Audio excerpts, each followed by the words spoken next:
मराठी माणसाच्या हक्कासाठी सदैव तत्पर असणारे, ज्यांच्या येणारे आणि शब्दामध्ये ऊर्जा आहे, असे मराठी राज्यावर अधिराज्य करणारे. Hello hello. हिंदू जननायक माननीय राजसाहेब ठाकरे यांचं आगमन झालेलं आहे. महाराष्ट्र नवनिर्माण सेनेचा राजसाहेब तुम ठाकरे तुम आगे बढ़ो. राजसाहेब तुम आगे बढ़ो.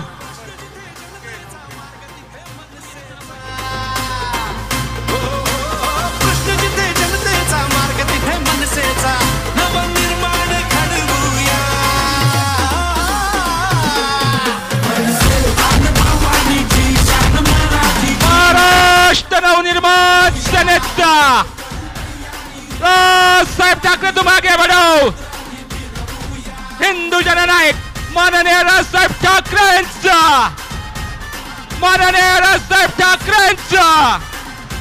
महाराष्ट्र नवनिर्माण सेनेचा हिंदू जननायक माननीय राजसाहेब ठाकरेंचा,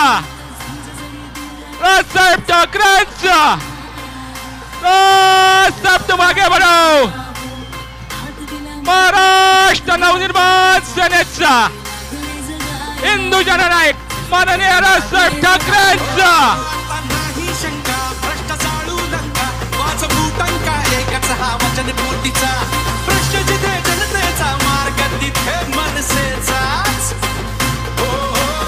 माननीय राजसाहेब ठाकरे यांना मी विनंती करतो की आपण माननीय छत्रपती शिवाजी महाराज यांच्या प्रतिमेस पुष्पहार अर्पण करावा. तसेच माननीय बाबासाहेब आंबेडकर, माननीय ज्योतिबा फुले, माननीय सावित्रीबाई फुले, माननीय विनायक दामोदर सावरकर आणि माननीय प्रबोधनकार ठाकरे यांच्या प्रतिमेला पुष्पहार अर्पण करावा. मंचावर पदाधिकाऱ्यांशिवाय कोणीही मंचावर थांबायचं नाहीये. मी माननीय दिनकर अण्णा पाटील यांना विनंती करतो की आपण मनसेचे संस्थापक अध्यक्ष माननीय राजसाहेब ठाकरे यांचा सत्कार करावा. माननीय दिनकर अण्णा पाटील यांना विनंती करतो की आपण संस्थापक अध्यक्ष माननीय राजसाहेब ठाकरे यांचा सत्कार करावा.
सगळ्यांना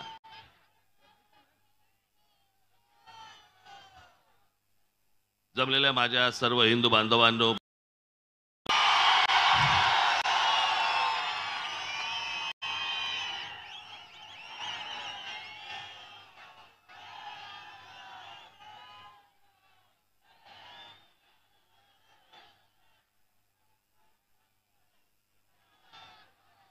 आज विधानसभेच्या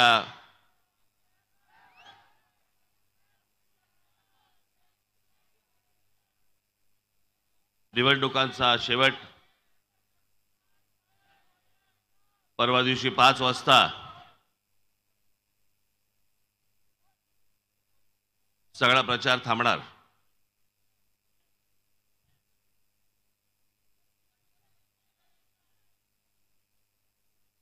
जेव्हापासून आचारसंहिता लागली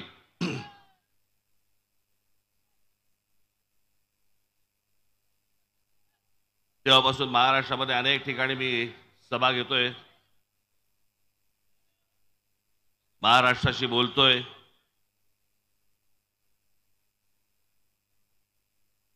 माझं म्हणणं मांडतोय, मत मांडतोय.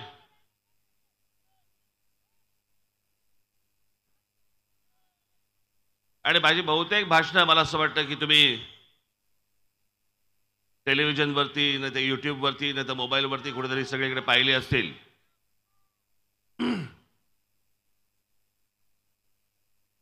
आणि सारखे सारखे काही नवीन नवीन विषय येत नसतात. खरं तर आता शेवटच्या ज्या सभा आहेत या शेवटच्या सभांमध्ये येऊन तुमचं फक्त दर्शन घेणं हेच माझ्यासाठी सर्वात महत्वाचं आहे.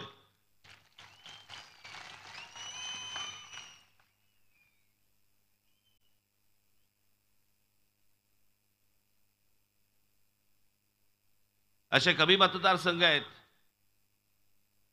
की ज्या मतदारसंघामध्ये मी एका मतदारसंघामध्ये 2-2 सभा घेतल्यात.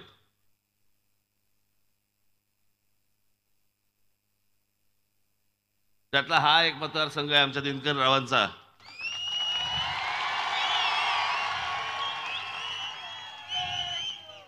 त्यातली एक सभा आत्ता आहे आणि ही माझं भाषण संपलं की पुढची सभा लगेच तिथे दुसरीकडे आहे. दिनकरराव कुठे आहेत?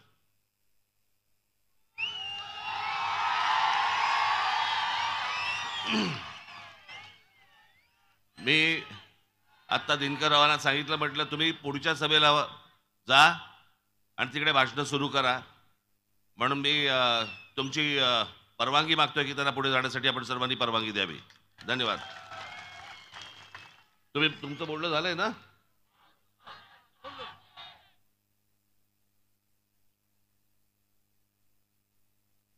अजून आहेत?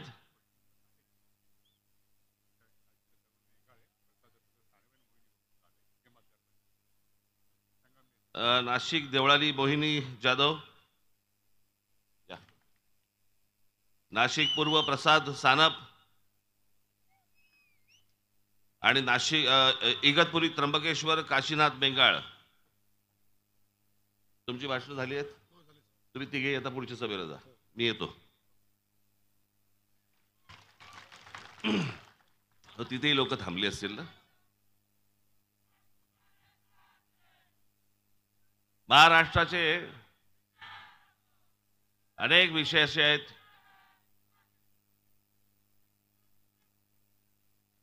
आपल्या घोषणा थांबल्या तर मी बोलू शकीन.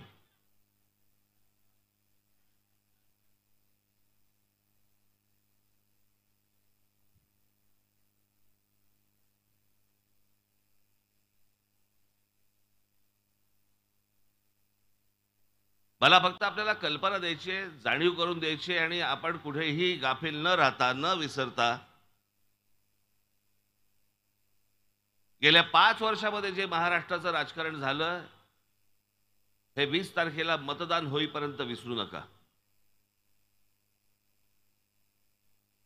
ज्या प्रकारचं गलिच्छ राजकारण या महाराष्ट्राने गेल्या 5 वर्षामध्ये पाहिलं हे भारताच्या इतिहासामध्ये कोणत्याही राज्यामध्ये आजपर्यंत कधीही कोणी पाहिलं नाही. इतकं गलिच्छ राजकारण महाराष्ट्राने पाहिलं.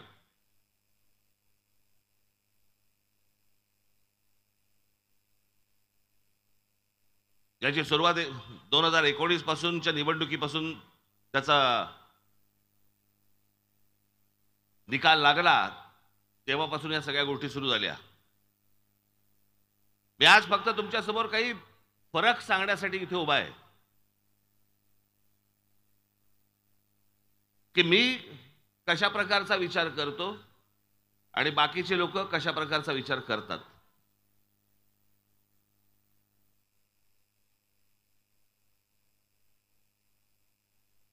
दोन 2019चा निकाल लागल्यानंतर लोकांनी शिवसेना भारतीय जनता पक्षाला मतदान केलं, कारण त्यांना काँग्रेस राष्ट्रवादी नको होती. लोकांनी काँग्रेस राष्ट्रवादीला मतदान केलं कारण त्यांना शिवसेना भारतीय जनता पक्ष नको होता.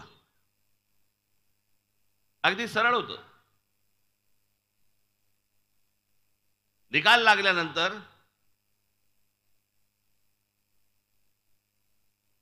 तुम्हाला कोणालाही न सांगता, तुमचा कोणालाही विश्वासात न घेता, आधी कोणत्याही गोष्टी न बोलता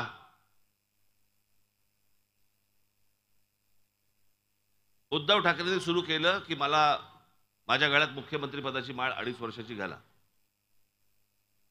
कुठून विषय आला, काय विषय आला, कल्पनाच नाही. याच्या अगोदर काही विषय आला होता तुमच्यासमोर, भाषणामध्ये काही बोललं गेलं होतं? नाही.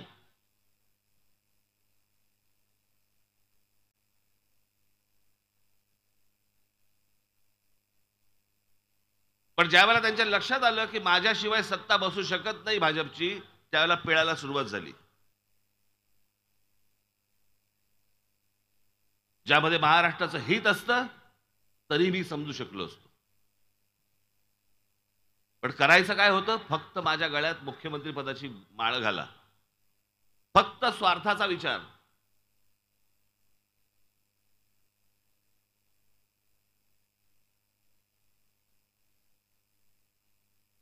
उद्धव ठाकरेंच्या जागी जर समजा मी असतो ना, आणि जी गोष्ट मी तुम्हाला दाखवली, पण या लोकसभेच्या निवडणुकीला पंतप्रधान ज्या वेळेला शिवतीर्थावरती आले होते, शिवाजी पार्क मैदानावरती आले होते, पंतप्रधानांच्या अगोदरच्या भाषणात मी त्यांना सांगितलेल्या 5 गोष्टी होत्या. त्या 5च्या 5 गोष्टी या महाराष्ट्र हिताच्या होत्या, माझ्या हिताच्या नव्हत्या.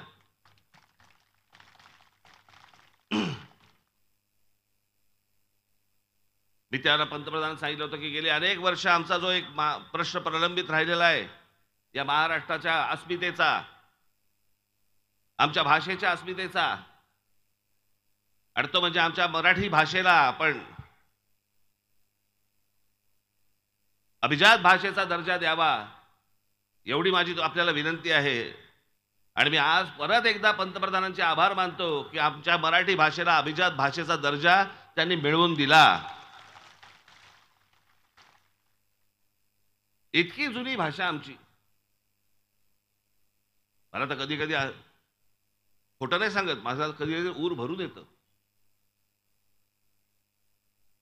काहीतरी विचार करून बघा की अरे, छत्रपती शिवाजी महाराज आमची जी भाषा बोलायची घरात किंवा बाहेर, ती भाषा मी बोलतो.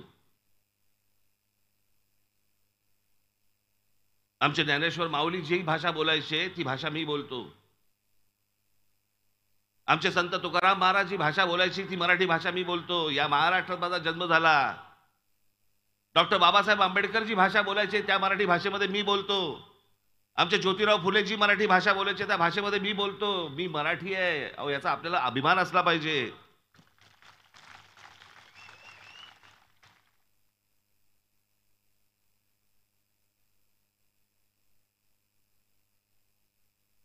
या व्यासपीठावरती जेवढे इथे फोटो आहेत, याच्यापेक्षा असंख्य फोटो या महाराष्ट्रामधले आपण अधिकारात इथे लावू शकतो.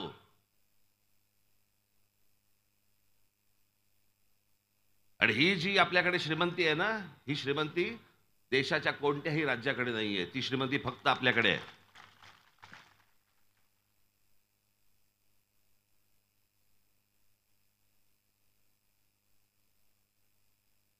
जे 19 साली जे झालं, निकाल लागल्यानंतर झालं, तिथे उद्धव ठाकरेंच्या जागी जर सुद्धा मी असतो ना, मी म्हटलं असतं मला नको मुख्यमंत्रीपद, तुम्ही ठेवा तुमचं मुख्यमंत्रीपद तुमच्याकडे, मी तुमच्या बरोबर येतो, पण मी सांगीन त्या गोष्टी माझ्या महाराष्ट्रामध्ये झाल्या पाहिजेत.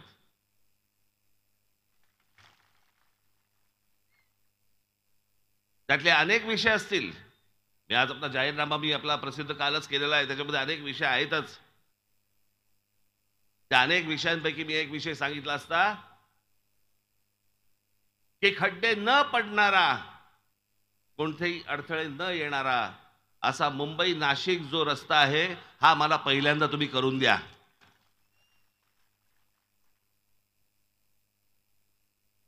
ज्या शहराकडे जाणारं दळणवळण साधनच जर कमकुवत असतील, त्या शहरामध्ये लोक येतीलच का? प्रगती होईलच कशी?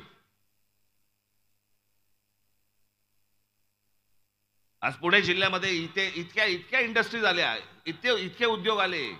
कसे आले? ज्यावेळेला रस्ते चांगले झाले, मुंबई पुणे रस्ता चांगला झाला, दळणवळणाची साधनं झाली,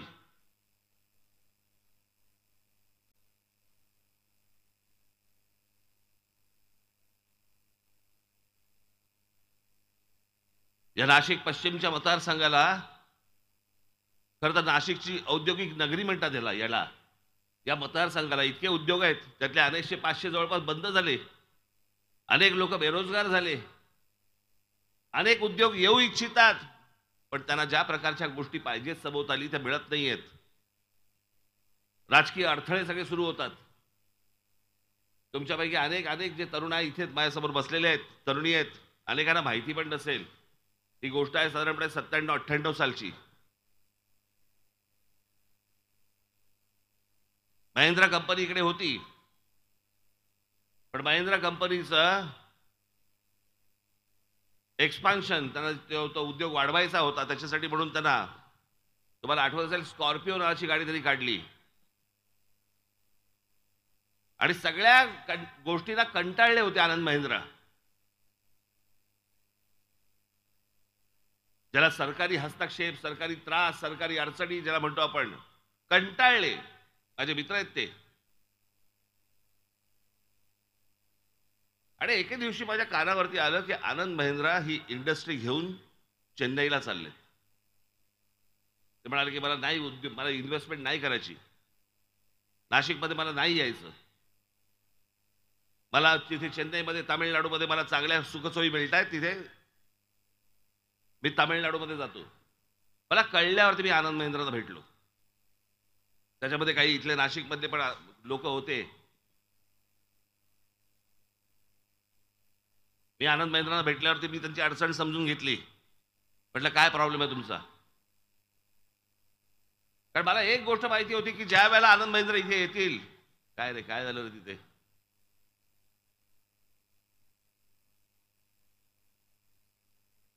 कोणाला काय लागलं नाही ना? सगळे व्यवस्थित आहात ना? आजूबाजूचं बोलतोय की बघून घ्या एकदा.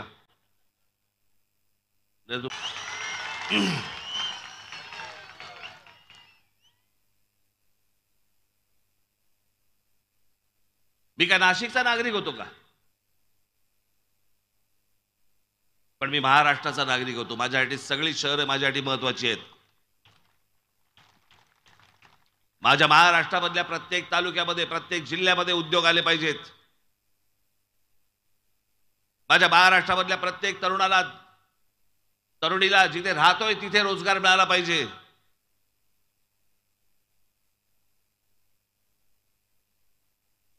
या गोष्टींचा विचार करायचा आहे की हे ह्यांचं जे राजकारण सुरू आहे आता, विचार करून बघा तुम्ही. महाराष्ट्रामध्ये ज्या प्रकारचं राजकारण खेळलं गेलं,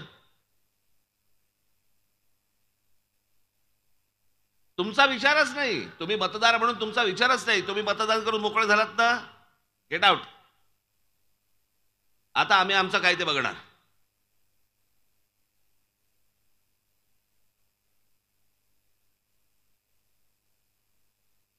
म्हणजे मतदारांनी हा पक्ष नको किंवा हा उमेदवार नको म्हणून या उमेदवारावरती बटण दाबलं आणि हा उमेदवार निकालानंतर पैसे घेऊन यांच्याबरोबर गेला. अरे मग त्याच्या आधी तुम्ही हेच बटन दाबलं असतं ना. जर ह्याला इथेच जायचं होतं पैसे घेऊन, हे पैसे घेऊन ज्या वेळेला अशा प्रकारचं स्थलांतर दुसऱ्या पक्षामध्ये ज्यावेळेला करतात, एक पक्षाच्या पक्ष उठून ज्यांच्या विरोधात निवडणुका लढवल्या त्यांच्याबरोबर जाऊन बसतो, हा तुमच्या मताचा अपमान नाहीये?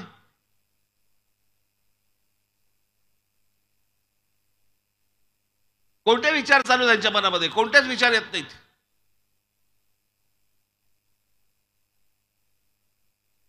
जाहीरनाम्यामध्ये काय टाकतात तर म्हणे छत्रपती शिवाजी महाराजांची जिल्ह्या जिल्ह्यात मंदिरं बांधणार. काय डोकं आहे बघा यांचं. इथे मुलं शिक्षणापासून वंचित आहेत. ज्या महाराष्ट्रामध्ये विद्या मंदिरं बांधायला पाहिजेत, आणि छत्रपती शिवाजी महाराजांचे गडकिल्ले चांगले केले पाहिजेत. त्याच्याऐवजी आम्ही शिवाजी महाराजांची मंदिरं बांधतोय. महाराजांना तरी पटेल का? महाराजांना तरी आवडेल का ही गोष्ट? हे यांचं डोकं, तुमच्याकडे बघण्याचा दृष्टिकोन, महाराष्ट्राकडे बघण्याचा दृष्टिकोन.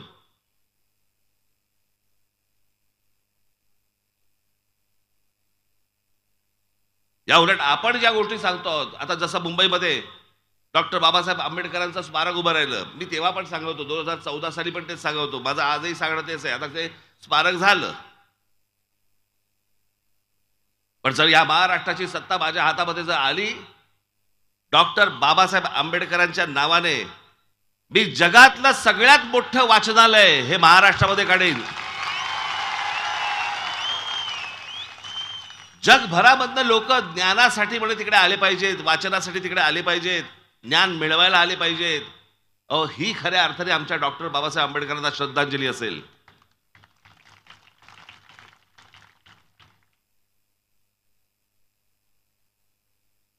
आमच्या महाराष्ट्रामधल्या जास्तीत जास्त मुली या शिकल्या पाहिजेत. शिक्षणापासून त्या वंचित राहता कामा नयेत.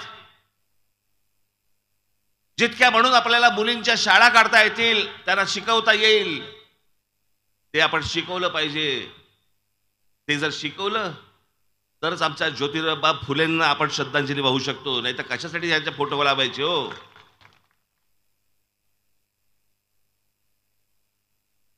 आज माझ्या ग्रामीण महाराष्ट्रामधला तरुण तरुणी शहराकडे येत आहेत शेती सोडून. माझ्या शहरामधले, नाशिकमधले, पुण्यामधले, मुंबईमधली मुलं मुली देश सोडून चाललेत बाहेर.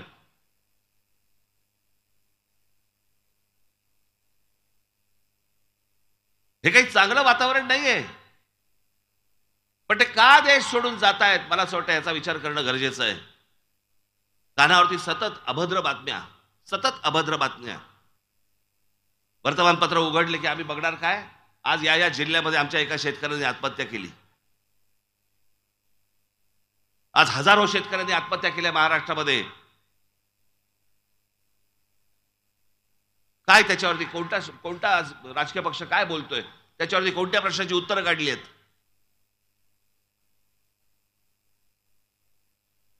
काही किंमत, माणसाची नावाची काही किंमतच नाही. कोण शेतकरी आत्महत्या करतायत? कितवा गेला? इतका गेला. बरं ठीक आहे, आज इतका गेला. काही आमच्या शेतकऱ्यांबद्दल देणं घेणं नाही, आमच्या कामगारांबद्दल देणं घेणं नाही, आमच्या तरुणांबद्दल काही देणं घेणं नाही, तरुणींबद्दल देणं घेणं नाही, आमच्या महिलांबद्दल देणं घेणं नाही. फक्त स्वतःच्या स्वार्थासाठी, स्वतःच्या खुर्चीसाठी, स्वतःच्या पैशासाठी यांचं फक्त राजकारण सुरू आहे. आज ह्या पक्षात, उद्या त्या पक्षात, त्या पक्षातनं पैसे दिले, या पक्षात गेला.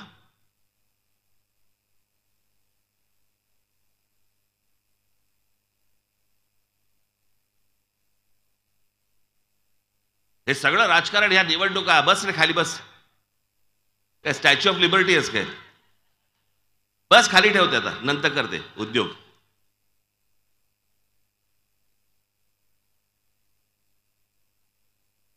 ते माझ्यासाठी नसतं, ते चॅनलवाल्यांच्या कॅमेरासाठी असतं. मी दिसलो पाहिजे, आहे घरी दाखवायचं, बघा गेलो होतो सभेला.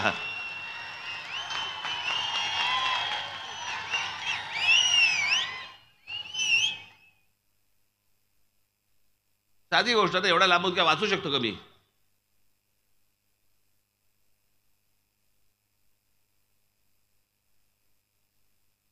आज तुम्हाला चांगले रस्ते मिळत नाहीत, मुलांसाठी चांगली मैदानं मिळत नाहीत, महिलांना आमच्या चिल्ल्या पिल्ल्यांना घेऊन जायला चांगल्या बागा मिळत नाहीत.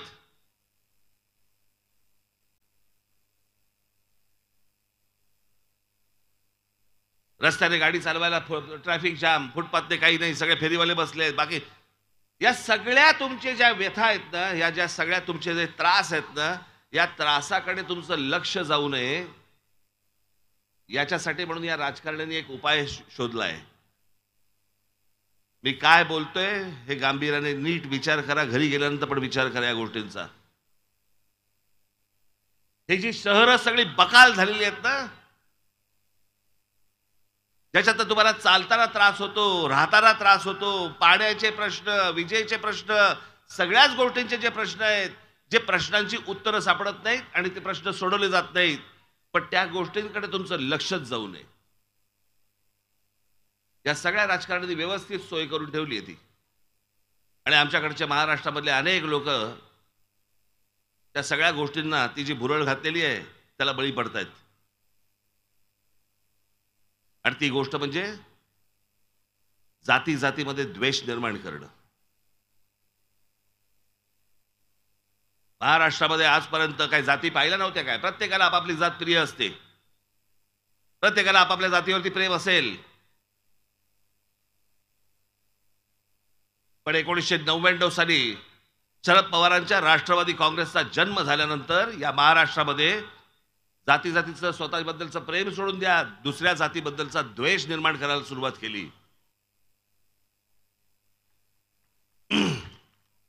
तू कोण आहे मराठा, तू कोण आहे ब्राह्मण, तू कोण आहे माळी.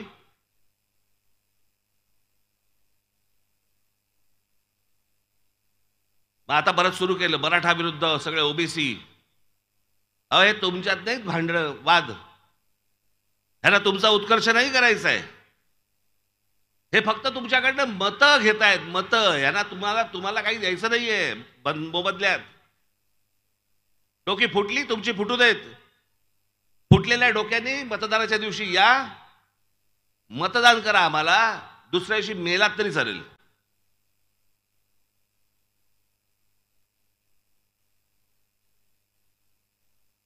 हा जो सगळा संघर्ष सुरू केलाय ना या लोकांनी, इतका घाणेरडा, ह्याचे तर स्वार्थ निघतील पण ही जखम लवकर बरी होणारी नाही.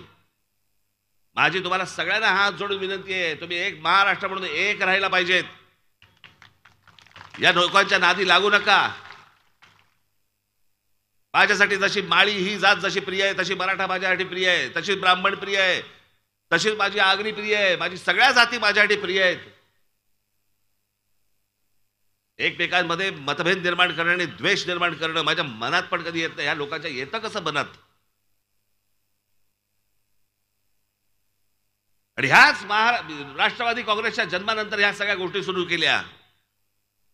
होय, मी तुम्हाला थेट सांगतोय, राष्ट्रवादी काँग्रेसच्या जन्मानंतर शरद पवारांनी या महाराष्ट्रात हे राजकारण करायला सुरुवात केली. तोपर्यंत आमच्या मनात पण कधी येत नव्हतं. आणि मग आमचे महापुरुष वाटायला सुरुवात केली. आमचे छत्रपती शिवाजी महाराज मराठ्यांचे, डॉक्टर बाबासाहेब आंबेडकर आमचे दलितांचे, ज्योतिराव फुले आमचे माळ्यांचे, लोकमान्य टिळक आमचे ब्राह्मणांचे. तो राज्य हा माझा जन्मसिद्ध हक्क आहे आणि तो मी मिळविनाच, ही घोषणा काय त्यांनी ब्राह्मणांसाठी केली होती काय? या देशाच्या स्वातंत्र्यासाठी केली होती ना. माझ्या महाराष्ट्रामधल्या मुली शिकल्या पाहिजेत, त्या कोणत्या का जातीच्या असेना, पण त्या माझ्या मुली शिकून मोठ्या झाल्या पाहिजेत. हा विचार ज्या आमच्या ज्योतिराव फुलेंच्या मनामध्ये आला, तो काय माळ्यांसाठी आला होता काय?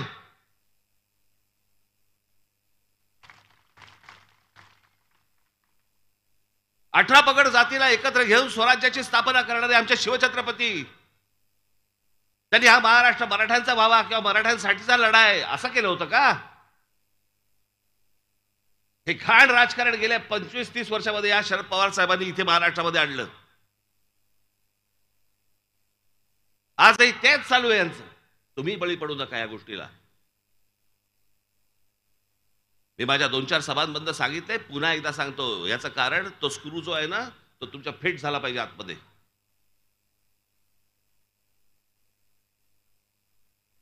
मी तुम्हाला मुद्दामून जात सांगणार नाहीये,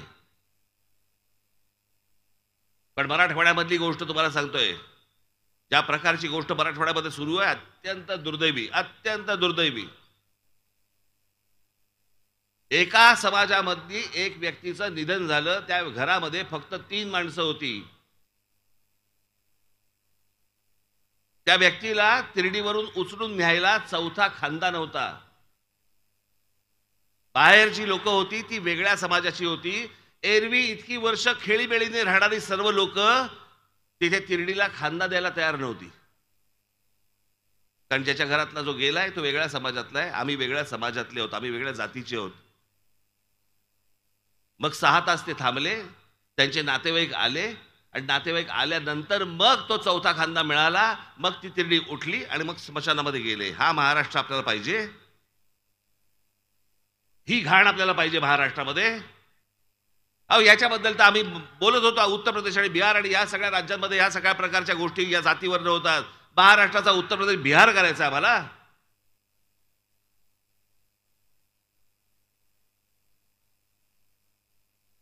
हे जाती जातीमध्ये जे द्वेष निर्माण करणं आहे हे फक्त एवढ्याच गोष्टींसाठी आहे की ज्या मूलभूत जे गोष्टी आहेत, जे मूलभूत जे प्रश्न आहेत याच्याकडे तुम्ही बघताच का बने? बेरोजगार हा बेरोजगारच राहिला पाहिजे. शेतकरी आत्महत्या करतात, अजून केल्याच पाहिजेत. महिलांना सुरक्षा मिळत नसेल, मिळालीच नाही पाहिजे. लहान मुलींवरती आमच्याकडे महाराष्ट्रामध्ये बलात्कार होत असतील, होऊ देत. शिक्षण मिळत नसेल, मिळू न देत. आमच्याकडे हॉस्पिटलमध्ये खाटा मिळत नसतील, नको मिळू देत. रस्त्यावर चालता येत नसेल, नको मिळू देत. फुटपाथ मिळत नसतील, नको मिळू देत. मुलं बाहेर परदेशामध्ये निघून जातात, देश सोडून जाऊ देत. आमच्याकडे विजेचे दर वाढतायत, वाढू देत. महागाई वाढते, वाढू देत. सगळ्या गोष्टी होऊ देत. पण या गोष्टींकडे तुमचं लक्ष जाता कामा नये. तुम्ही कशात गुंतले पाहिजेत? तुम्ही जाती जातीमध्ये गुंतले पाहिजे. तुम्ही जाती जातीमध्ये भांडणामाऱ्या केल्या पाहिजे, डोकी फोडली पाहिजे एकमेकांची. हे काय राजकारण चाललंय ना बाबांनो, माझी विनंती आपल्याला हे ओळखा एकदा, हे समजून घ्या. आणि ह्याच्यासाठी काही माणसं उभी केली जातात आणि हे सगळे द्वेष पसरवले जातात. याचं कारण तुमच्या मूळ विषयाकडे तुमचं लक्ष जाऊ नये म्हणून. अनेक विषय आहेत त्याच्याकडे तुमचं लक्ष जाऊ नये म्हणून तुमच्याकडे एक तो तुमचा एक अवयव आलेलाच आहे, मोबाईल नावाचा. आणि मग त्याच्यावरती पण काय काय गोष्टी सतत टाकत राहायच्या. हे जे मी प्रश्न आता तुमच्याशी बोललो, हे 5 वर्ष संपूर्ण नाशिक माझ्या हातामध्ये होतं. महानगरपालिका हातामध्ये होती.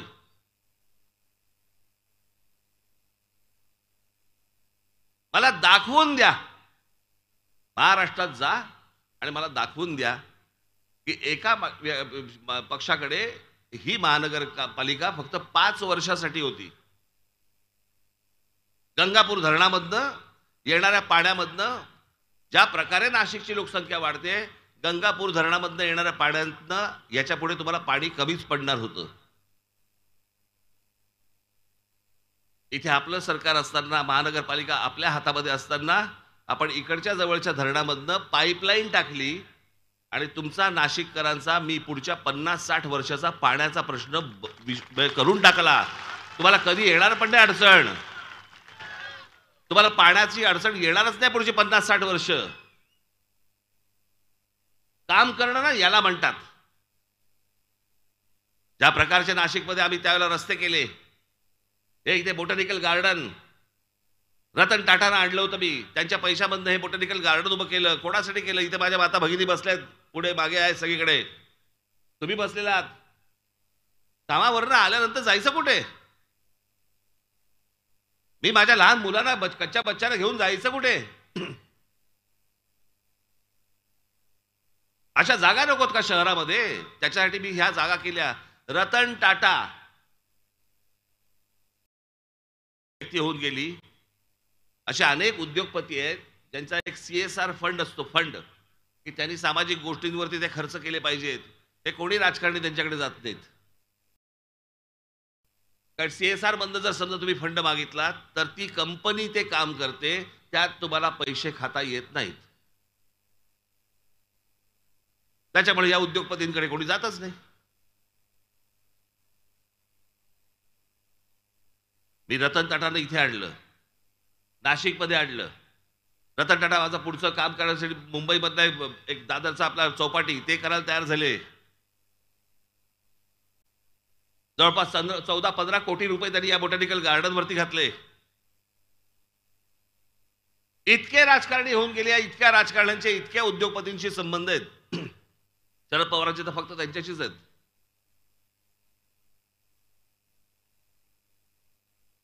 आमच्या एका माझ्या मित्राने फार छान एक लेख लिहिला होता की शरद पवारांना गरिबांची नावं लक्षात असतात आणि श्रीमंतांची कामं लक्षात असतात. अनेक जण बोलतात ना, अरे मला पवार साहेबांनी नावाने हाक मारली, तुझं नाव लक्षात असणार, तुझं काम लक्षात नसणार.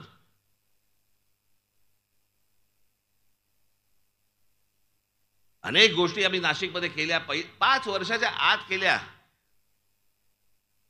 5 वर्षाच्या आत हे तुमच्याकडचे कारंजे असतील, इकडचा तुमचा ट्रॅफिक पार्क असेल, पुढची 5 वर्ष मिळाली असती, अजून प्रचंड गोष्टी झाल्या असत्या ज्या आजपर्यंत महाराष्ट्रामधल्या कुठच्याही शहरामध्ये झालेल्या नाहीत. अशा गोष्टी त्याच्या पुढेही अजून झाल्या असत्या. याला शहरासाठी काम करणं म्हणतात, ह्याला लोकांसाठी काम करणं म्हणतात. याला शब्द जो दिलाय ना आपण तो पूर्ण करणं म्हणतात. आगी लावत नव्हतो बसलो मी.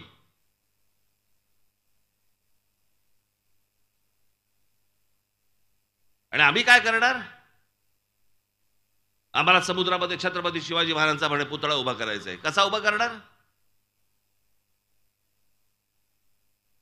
काही मागचा पुढचा कसलाही विचार नाही. आम्ही फक्त पुतळे उभे करतोय. 365 दिवसापैकी 363 दिवस त्या पुतळ्यांवरती धूळ असते आणि जयंत्या आणि पुण्यतिथ्यांना फक्त तो धुतला जातो आणि हार घातला जातो. आमचा विषय संपला. जर छत्रपती शिवाजी महाराजांचं जर समजा स्मारक बनवायचं असेल, अहो शिवछत्रपतींचे आमचे गडकिल्ले उभे केले ना, आमच्या पुढच्या पिढ्यांना आम्हाला सांगता येईल, अरे आमचा राजा कोण होता, त्याने काय केलं.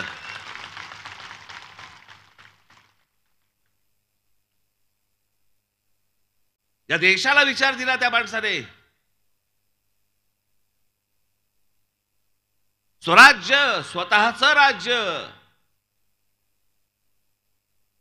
आजपर्यंत सगळ्या बाहेरच्या लोकांनी या हिंद प्रांतावरती राज्य केलं, पण या हिंद प्रांतामध्ये एक माणूस उठला आणि ज्याने एक आवाज दिला, स्वराज्य.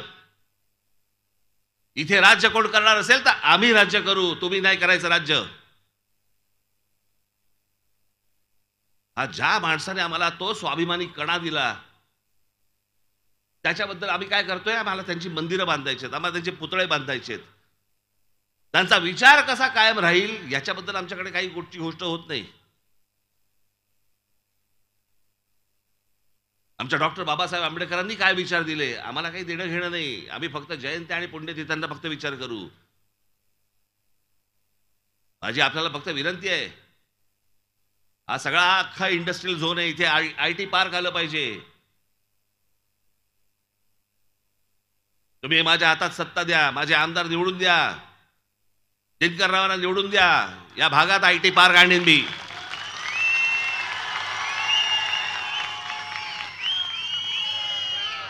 आणि हे मी तुम्हाला जे सांगतोय ना, तो माझा आवडीचा विषय म्हणून करतो मी. माझ्या गळ्यामध्ये मुख्यमंत्री पदाची माळ घाला, मला कुठेतरी खुर्ची द्या, मला कुठच्याही पदावरती बसवा, कुठच्याही सत्ता पद द्या. मी ह्याच्यासाठी हापापलेला माणूस नाहीये. मला देणं घेणंही नाही त्या गोष्टींची.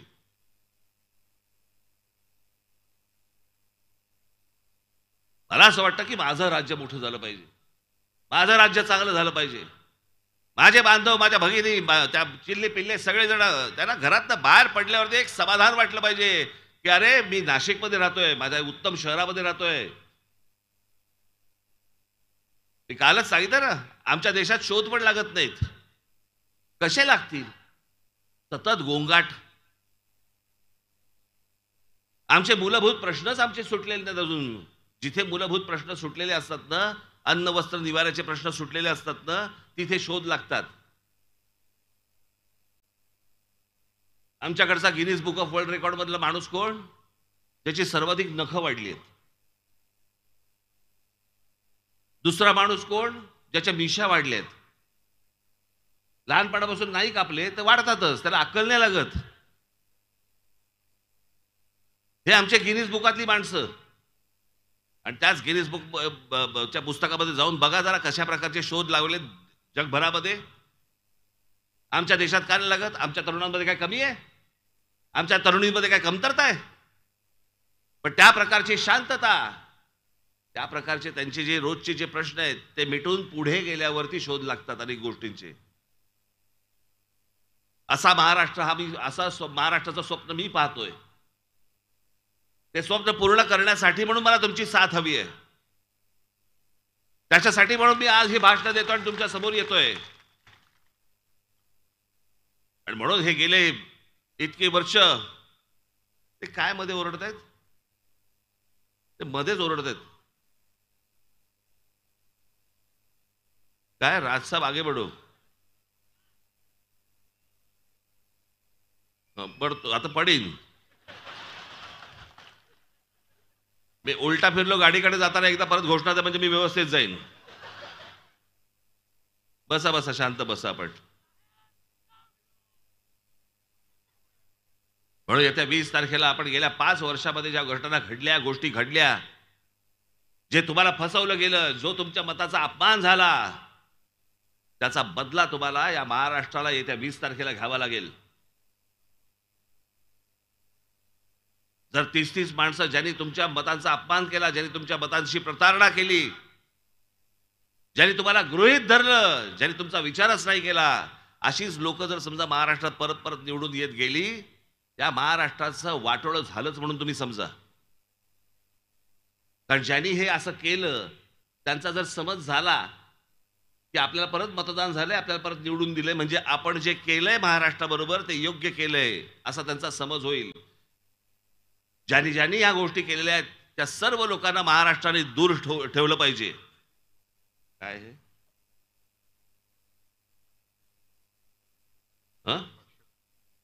मग संपल्यावरती ना मला वाटलं आवरा सांगतायत.